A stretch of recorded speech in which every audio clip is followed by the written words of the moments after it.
Welcome to Up An Octave, a podcast by Sonivia. I'm your host, Rue Spence, founder of Sonivia, the podcast management agency that helps women and non-binary people take up space in podcasting. Up An Octave is here to support you in your podcasting journey, from how to market yourself, how to sound great, how to edit for your specific voice, and how to make your podcast feel like magic. Thanks for tuning in. Let's get into it.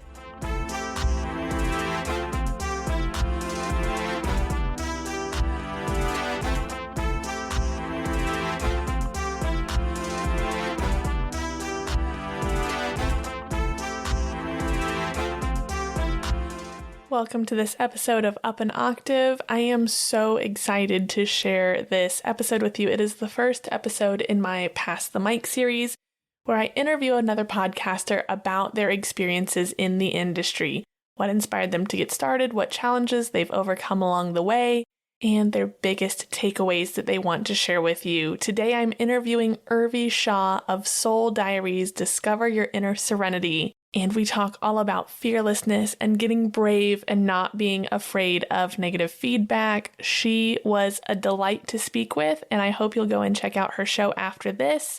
It's again called Soul Diaries, Discover Your Inner Serenity, and it's available wherever you're listening to this show.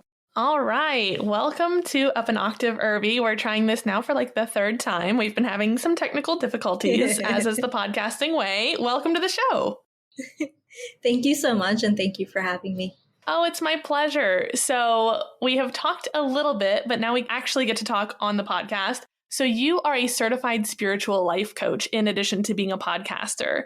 Can you tell me a little bit about what that means for you? Yeah, absolutely. So I started my life coaching about 3 years ago. So right when COVID started, that's when I got certified and I started my business. And then a little bit after that, I started podcasting. So to be a spiritual life coach, it's really about being in the present moment. And, I help my clients with kind of balancing out their emotions, their thoughts, and kind of teaching them like how to live their life from their soul. So being soul led instead of being led by like your thoughts or your emotions or, other beliefs that you might have. And then kind of showing them how to create space between, who they are, which is their soul space, versus like everything else that's happening around them. I love that. And that makes so much sense, especially through the context of where we all were in that time, that making that pivot, especially during the pandemic when things felt a lot more difficult. That's super necessary. So you started your podcast about 6 months after you started coaching. Is that correct? Yeah, exactly. So what made you take that leap? Were you already a podcast listener or was this brand new to you? So I used to listen to podcasts before. And actually, even before I became a coach, I always wanted to have my own podcast because I wanted a platform to share my story. So about in like 2018 or 2017, something like that, I had my own blog. It was just a blog page, and I used to like put stories on there about myself and like what I knew, what I was learning, like life lessons and like things about like fear and like how to be like, how to lead life from a place of love or like what self-love means and like all these different things. And so I knew that like, writing, I love writing, but I knew that I wanted to also speak these things. But I was always afraid to start my own podcast. I kind of felt like, to be a podcaster, you have to like have a following or like people like you have to be like some sort of like famous or something, right? Like that's the only way people are going to listen to your show. And like it just seemed also very like I felt like it was very challenging to start a podcast. Like I didn't even know what that meant. Like if it meant like I had to have certain technologies or if I had to have certain sponsorships before I could start one or like, an editing team, like all these sorts of things, right? So that kind of stopped me from even looking into what it meant to start a podcast. And I think when I started my podcast, so I started off on anchor.fm, which is like a great platform. It's like super easy. You just record and then they like post your podcast on all the major platforms like Apple, Spotify, Google. When I realized how easy that was, I was like, oh, like I could have done this like years ago. And so that gave me more confidence to like keep going and keep sharing my story and like keep sharing my own like life lessons with other people. I love that. And also RIP to Anchor. It's now rolled into Spotify for podcasters. Those were the good old days though. So that makes me have so many more questions. But first off, what was the biggest difference for you in making the jump from blogging to podcasting, aside from, of course, it being spoken as opposed to written form, how do you think that like being a blogger prepared you to be a podcaster? But then also, like, how do you feel like maybe it didn't leave you prepared because you were so used to one format over the other? Yeah, so I think the good thing is like even with blogging, like I used to always take notes down or like have an outline of some sort, even if it was really rough. So I knew what I was going to put in my blog. Very often, like not very often, meaning did I blog where it was like just free writing? And that usually came from a place of like, I really need to get this out. And so I would just write something and post it. But like I would always read it afterwards to edit it, right? So similarly with my podcast episodes, I always had like some sort of notes that I would speak from, go back and edit it and all that kind of stuff. But the main difference, I think for me is like when you're writing, it's like you're just kind of writing and like whatever, the thoughts are flowing through your brain and it's coming out while you're typing, right? But when you're actually speaking it and like you're hearing yourself speak, you become a little bit more self-conscious. And so I think the first few episodes I recorded, I had a little bit of like, I was a little bit more nervous, I would say. And I like more cautious of like, oh, like I'm using too many filler words or am I saying too much? Like I was very self-conscious of like the way I was speaking. And I would just like keep re-recording myself. And I would get to a point of like frustration of like, this isn't working. And I would like give up and then come back to it. And then like I slowly started to just be like, you know what, I'm just going to speak into the podcast and it doesn't have to be perfect. And I got more comfortable with like hearing myself speak. No, 100%. And I feel like that self-consciousness is maybe the biggest enemy in podcasting. I don't know if that's a super hot take, but I feel like just getting so in your head, especially on those solo episodes where it's just like you, a microphone, and the wall behind you. And you're just like, I sound bad. I don't know what I'm talking about. I'm going on a tangent. I hate how I sound in these headphones. Like, I feel like sometimes that is so much harder than when you are talking to somebody else, or like, when, you know, what you're saying with blogging, when you can just kind of pause. Because I think we have a tendency to just talk through our discomfort and kind of keep that conversation going. Whereas when we're writing, you can kind of stop and twirl in your chair and think. But I feel like when we're podcasting, we feel like we have to just fill that awkward space. Yeah. And I think the other thing with writing is like, you can go back and like delete a whole paragraph and like start over again. Not that you can't do that with podcasting in the sense of like going back to the audio and deleting a whole thing. But I think once you've spoken it, it's like you get onto like a rhythm and like then you like start to like speak from that, right? And so like if you went on to a tangent, then it like goes on to like something else and like and you're like, oh, why did like that wasn't in my notes? And so I used to be very self-conscious. I used to be very judgmental too. Like I used to think, oh, what are people going to think about if I say this? Or what are people going to think if I say that? And especially because my podcast is more based on like topics like that a lot of people don't really talk about.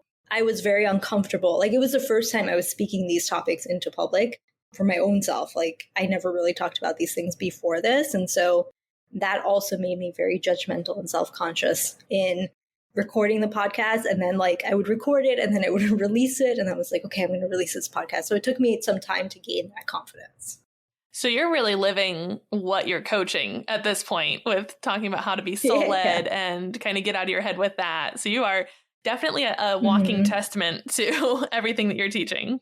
Yep, I am. I think that's the big part of my brand, my coaching brand as well. Like I feel like I was led to be a coach because of everything that I've been through in my life to share with other people. And from the point that I became a coach now, like it's not like, you know, I became a coach and I was like perfect, like life still goes on. I'm still learning things. And I feel like that's part of my coaching brand. Like that's what I do. I kind of share my story to share how I went through it, like the tools that have helped and what hasn't helped. And, you know, just kind of like be very like honest and raw.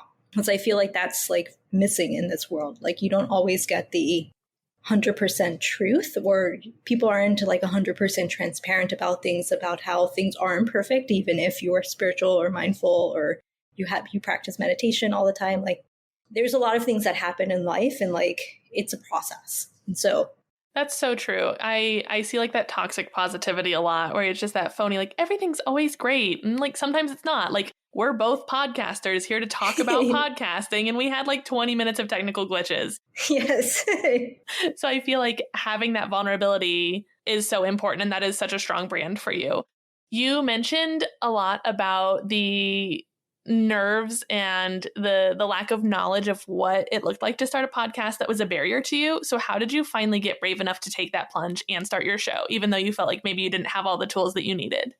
Yeah, so before I started it, like I mentioned, like I thought it was this like really complicated thing, and I didn't know like an average person like me could just start a podcast. Like I thought that there was like some sort of review process, kind of like, you know, when you're publishing a book. Though now I'm also learning publishing a book. If you self-publish it, it's not that complicated. So it might be a bad example, but I'm going to go with that example for now. If you were to publish a book through an editor and like go through that whole process, like it takes some time. And so I thought the same thing about podcasts. Like I thought like all these podcasts that are on Apple or Spotify, they are probably like, there's people that are like promoting this and putting it out. And I, at that time, had just started off. So like I barely had a following on social media, like, or anywhere really, because it was just 6 months into my business. And so I was actually at that time, I was in a mastermind. It was a business mastermind. And our coach was like, she had a podcast. And so she was showing us how she started off her podcast and how she does it. And she showed the Anchor FM platform and like, you know, like you can record on here and then you just like post it. And like she showed all the things. Like it took like maybe 20 minutes to set up in the beginning, and then recording the episodes and then editing them maybe took another like half an hour or something. And so I was like, all right, this seems pretty easy. So I bought a microphone and I started recording, created my profile on Anchor, created like the art from Canva for my podcast cover. And then I just started. And I think it was a lot easier than I had thought, but I would have never gotten to that point if I was never shown like the tools to get there. I definitely agree with that. I think it like having kind of that entry point is so important. I am super curious though. What was your first mic? I still have it. It's a Yeti Nano. Ooh, you're in the Yeti cult. I love it. There are like such staunch opinions in either direction on that. They're either like, I hate the Yeti or I love the Yeti. So I'm always like, oh, which side are you on? I mean, it's the first one I got. I did some research and it seemed like a good mic for me. And so I've had it since I started. Well, you sound great. So it's clearly working for you. So after you got over that initial hurdle, what do you feel like has been your biggest challenge? Now that you're like 2 years into it, what are the challenges that you're still facing as a podcaster, do you think? I think for me now, it's more so about really just, I want to say like content, but I'll explain it in a little bit more. It's like, you know, once you start to podcast, you have a lot of topics and like, you know, maybe you kind of use those topics and like expand on them or whatever. But like kind of just going through that creative process of creating like what the topics are going to be, like getting guests on your show. When I initially started, I didn't have any guests. So like my first season or whatever you want to call it, I didn't have any guests, I don't think. And then I started to be like, okay, maybe I'll have a few guests. And I started to like research how to do that. And like initially it was just like other coaches that I knew. And now I'm actually expanding out where I'm actually, you know, inviting other people on the show that I don't know to come on the show and to, you know, kind of share their experience in terms of spirituality or whatever has been going on in their life. So it can be an inspiration to others. So I think now it's more so of like, how do I continue to put out great content that people want to listen to and getting that like following of people like continuing to listen to my episodes. That makes a lot of sense. And that's a really big jump to go from like, you know, people in that mastermind. I know one of the episodes that I listened to was, I think Jordy was her name. And it was someone who you'd talked about meeting in your mastermind. So to go from like people that you know already to sourcing people that you don't know, that's a huge leap.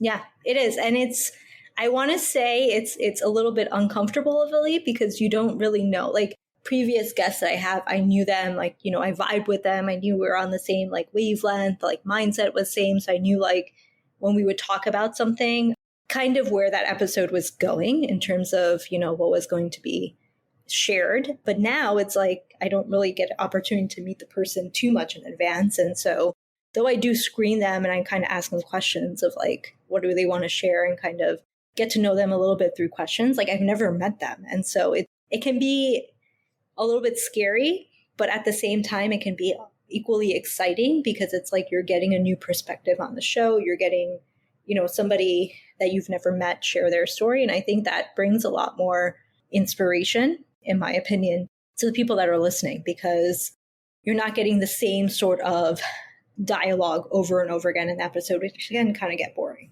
Yeah, 100%. And, it's probably like more engaging for you as well, because when it is someone that you, like you said, you kind of know how the conversation's going to go. So I'm sure it's more refreshing for you to have these people that you haven't met yet. Yes, it is. It is. And I think, like, to be honest, as I'm getting to meet more people, it's like also expanding my own world, and it's like expanding my own thoughts about spirituality and like other things I want to explore, right? Because I believe this from my core. It's like we're always going to be learning as long as we're alive.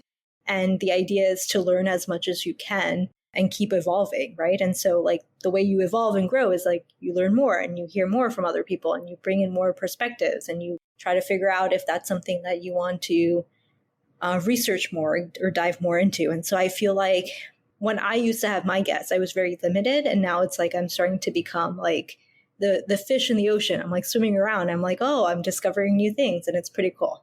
That's such a good feeling. Do you feel like having that network broaden or maybe something else has impacted your business with your podcast? Yes. So definitely. I definitely feel like meeting new people, having new people on the show, just connecting with them. I mean, like just that connection, that networking, it helps because you're helping each other, right? Especially if it's a person that comes onto your show that also has a business or also has, a pool of people that might be interested in your services. So it definitely has helped to like gain more following for me in the last year or so that I've started to have guests on my show. That's awesome. In listening to your podcast, I've seen, or I guess I've heard, you talking about being a South Asian woman. Do you feel like as a South Asian woman, you see yourself reflected in podcasts? I feel like I do because I listen to those podcasts. However, if I was to listen to like more mainstream podcasts, especially mainstream podcasts that are within the topics of like spirituality and mindfulness, maybe not. I feel like they're a little bit more generic and probably because they're speaking to a whole collective, right? And so I guess because I listen to a lot of other South Asian podcasters, they talk about, the community and all of that stuff. But if I was to listen to like somebody else, like I don't necessarily know if they're able to speak to a South Asian the same way or any immigrant, to be honest, like because the information is so generic. It's so like broad.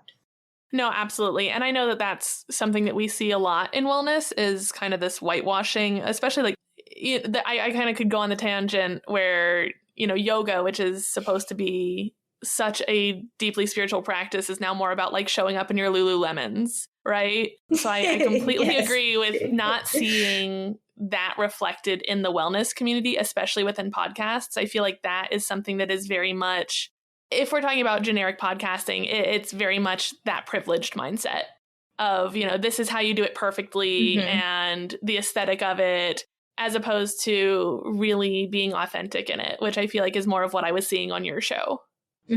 So when I first started the podcast, I didn't really talk too much about, or I should say I didn't talk too much to the South Asian community. I think I was talking more generic. And then I started to dive in more and I started to realize like, especially within the South Asian community of youths and like younger folks, those that are within their 20s and 30s, there's this huge like gap of like understanding what's like how to manage your stress and like what are things that you do. And I feel like as South Asians, we grow up with so much pressure and expectations from our parents and our families that by the time you get into like adulthood or young adulthood, you're already in this loop of like burning yourself out constantly because you have this expectation of yourself to be perfect. And I feel like I started to really dive into I was that person. And so I really started to dive into those topics and meeting more people of South Asian descent that could talk about their struggles and their stories to share with others. Because the other thing about the South Asian community is I feel like we don't really share these things. Like we kind of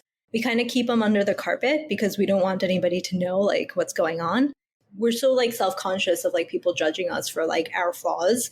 And everybody just has to feel like we're perfect, which, could be in a lot of cultures, but it's there and within the South Asian culture. So I wanted to kind of show like, no, these problems do exist and people are struggling with it. And if we don't talk about it, they're not going to have a way. They're not going to have the tools to like get through it. Right. And so something that I shared recently was my fertility journey. And like, I had a really hard time finding people or finding a support group that could help me go through like what I was feeling, pretty much because I was never comfortable to talk about it, because at a young age, like we were, always told like, you don't talk about sex, and you don't like talk about like, if you're having problems with like having kids, like you don't talk about these things, like you keep it to yourself and you figure it out with your doctor. But like I needed to talk about it to figure out what to do.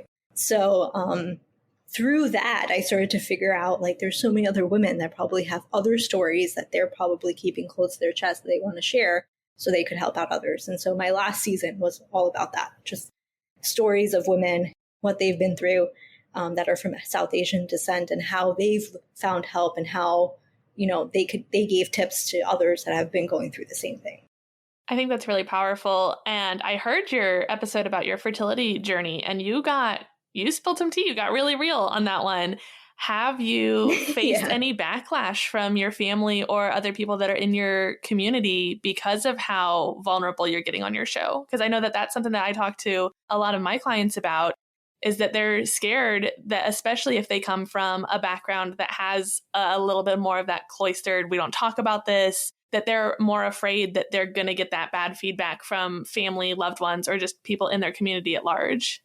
Yeah, I haven't. I mean, there are like random people that'll reach out to me and, maybe say one or two things, but I don't really pay attention. But like, I've actually got the opposite. Like, I actually have a lot of people that reach out and they share how inspirational my story was. Or I think my dad listened to my episode, and so he reached out to me and he was like, "You're doing such great work. I'm so proud of you." Like, I always thought the same, that I couldn't share these things. And like, especially with, family knowing that I have the podcast and like, my YouTube channel and things like that, what are they going to think? But I feel like because and this could be like more of my spiritual side, because I feel like I'm sharing from my heart, I feel like the intention is different. And I feel like that intention comes out in the podcast episode, which then it like gets communicated to whoever's listening to it. So I haven't had any backlash. Okay, so me and Urvi are going to hang out for a minute while you go and replay that as many times as you need to finally get brave and realize that it's okay to say the scary things in a public forum.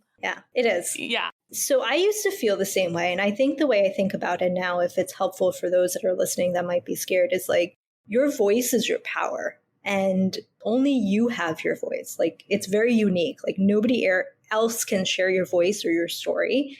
And that power that you hold is meant to be shared with other people so that we can make your community, your collective, your people feel empowered as well, whatever your show is about. And so not until you do that are you going to see that pull from your community coming towards you. Like, I feel like for me, it's more so of like, if I hold back, then I'm actually holding back my community, my people that are listening to me, and I'm not giving them what they can actually have to move forward, for them to grow, for them to, break out of whatever they're trying to break out of. And so that's kind of like a disservice in a way. Now I just kind of say whatever I want to say without thinking too much about it. And I purposely don't edit my episodes now. I keep them pretty raw, because I know if I edit it, I'll probably cut out those parts. Whew, we just got like the promotional soundbite for this episode. That was very impactful. So that makes me curious to pivot a little bit from the content side to the technical side. You said you don't really edit. What does your process look like? So the last season that I did was just recordings between me and, they're really interviews of other South Asian women. And so I would edit certain parts where obviously there was like too much of a break, or, if I thought that it was a little bit awkward. Most likely, like I'll when I'm recording it, I have it on. Usually we'll get onto Zoom. I'll get the audio. I'll put the audio within Anchor FM. I'll put my, outro and intros, and then I'll save it as a draft, and I'll, schedule it for a day, and that's it. Like, I don't edit it, because I feel like people have to hear the rawness of what's coming through. And sometimes it might be uncomfortable, like when you're talking through it, but like when you're listening to it, it's actually very impactful. And I learned that from myself. I used to listen to my own episodes to kind of teach myself what I was saying. And I realized that the episodes that I would be very raw and I didn't edit them were the episodes that I really felt it in my soul. And so I started to then go to this place of like, I'm not going to edit these episodes. Like, if if I knew the episode, like the episode we're recording right now, it's pretty good. There's not that much pause in between or any awkwardness. So I would just publish it the way it is.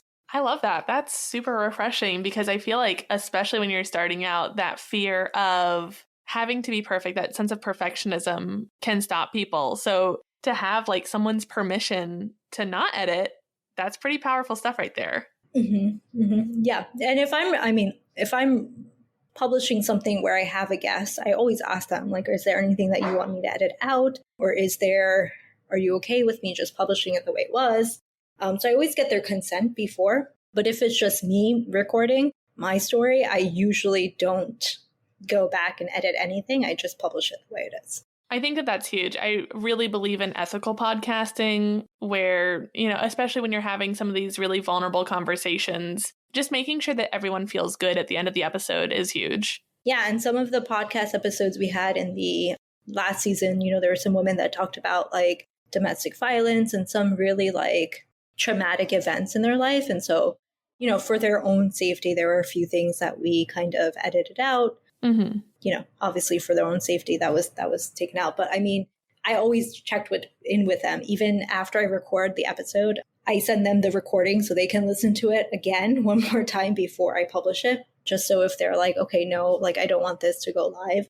It's their consent. It's their story. If they don't want to go live, I won't publish it. That's awesome. I think that that's a really tactful way to handle that.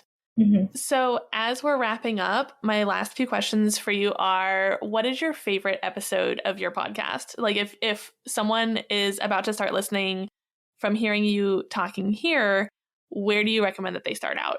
So I did an episode in the beginning. I think it's my first or second episode. I think it's a first and second on fear. It was part 1 fear, part 2 fear. And I just love those 2 episodes because I talk about my own experience with fear and how I was in a place of like really deep anxiety because of the fears, like the fears just consumed my life and how I overcame them. But like I talk about fear in a different way. And I feel like those 2 episodes are really impactful. I still love them. Like I listen to them and I feel so proud of myself for actually recording it and sharing stories of like how I was bullied when I was a child and like, other stories that I share about my life. So I would say those 2 episodes are my favorite. That sounds really full circle from like the fears that you were talking about with starting your podcast. So for the people out there who are like kind of wanting to start a podcast, but still in that fear area, to give that part of your podcast a listen. And then what advice do you have for other people who are wanting to start a podcast, particularly people in the South Asian community? I would say just do it. Like that's the only advice I have. Like just don't think about it. And if you have a passion to, put your voice out there and record a podcast, just start doing it. Like all of the other things I kind of feel like are excuses for you to not get started in terms of like, and I made them, in terms of like, oh, I don't have the technology to do it, or I'm not tech savvy, or like, I don't know how to like edit. And all these things are like kind of ways that we stop ourselves from actually doing something. So I would say like, don't think about it so much. Just record one episode and put it out there and see how you feel. I can tell you from my experience, like when I record a podcast, like the feeling I have afterwards is like so invigorating. It's like, I feel like I'm full of life. It's like something just lights up within me. And I feel like if you have that passion for something, it's a disservice to yourself, like to not move forward with that passion. Like you should go ahead and move forward with it because that's what life is about. I completely and totally agree. I mean, that's the whole point of this podcast, is to help people understand that it's okay for them to take up their space. This industry is so underrepresented for women, for non-binary people, that I'm so passionate about helping us claim that space. And so, yeah, I completely agree with you that just doing it is really the most important first step that you could take. Yeah. And I also find like when you make the decision to do something and then you actually do it, it's a lot less scary than when you are just sitting there in your thoughts and stopping yourself from doing it, because your thoughts are just so much bigger than the actual action. And so when you actually do it and you realize like, oh, this wasn't a big deal, like it just builds confidence over time. Like it was the same for me when I showed up on social media, like when Instagram had like stories and lives and like now reels, like I was really afraid to record myself or like to, put out reels about like my face and like talk and all that kind of stuff. But it's like the more you do it, the more you gain confidence, the more you gain momentum, and the more you start to like actually like it. And you start to figure out like what you like and what you don't like. And there's no force here. Like you don't have to do things that you don't like. You can just do the things that you like, but you have to start first. So I definitely agree. And so I feel like having those anxieties that you're talking about is really resonant with the things that you're not doing. If you're scared about, oh, what if this bad thing happens? Or what if I'm not tech savvy enough? You're not proving to yourself that you can do it because you're just sitting there thinking about this worst case scenario. That when you're actually in it, like you said, you get done recording an episode and you feel so energized and so full of life. Whereas before, when you were just sitting on your couch, like, oh, should I do a podcast or should I not? And you're scared. You're like, oh, what if it's horrible? What if I'm not good enough? You're denying yourself that feeling of being so invigorated. Absolutely. Absolutely. And I think that goes with anything in life, but specifically we're talking about podcasting. It is a lot scarier than it seems. And I feel like when you just record yourself and then you listen to it, it's actually not that bad. Like it's not as bad as what you're making it to be. Our fears kind of highlight the worst of the situation because they're trying to protect us. And I talk about this in the first 2 episodes, but it's a matter of you kind of understanding that that's what fear is trying to do. But like the fear is not in control of you. You're in control of the fear. So you get to decide what you want to do next. I totally agree. So we'll leave it on that. How can people find you? So I am on Instagram. My handle is Inner Serenity LC. And then I have a website, which is www.innerserenitylifecoaching.com. Oh, and my podcast is, wow, I can't believe I missed that. My podcast is Soul Diaries, Discover Your Inner Serenity, and it's on all of the major platforms. Right on. Yeah, no, I was like, okay, I'm assuming that she just knows that I've already shouted it out in the intro. Thank you for circling back to the most important one. Yep, no worries. All right. Well, thank you so much for joining me. This was a wonderful conversation, and I feel like everyone's going to have a nugget to take away about how to be more fearless and just kind of jump in. Absolutely. Thank you, Rue, for having me on this show, and thank you, everyone, for listening. I'll be back next week to talk about how podcasting is a free trial. This is mostly going to be geared towards my funnel shows, but I promise anyone is going to be able to take away a little nugget, especially if you have plans to monetize your show. In the meantime, if this episode was helpful, please share it with someone who needs to hear it and follow me on Spotify or wherever you're listening. Don't forget to rate and review. Just like your show, mine needs those to grow. If you want to catch up with me on social, I'm on Instagram at Sonivia Studios. And if you have a question you'd like me to answer on the show, my email is rue.sonivia@gmail.com, or you can ask right on my website, sonivia.com. Thank you so much for listening and helping me take podcasting up an octave.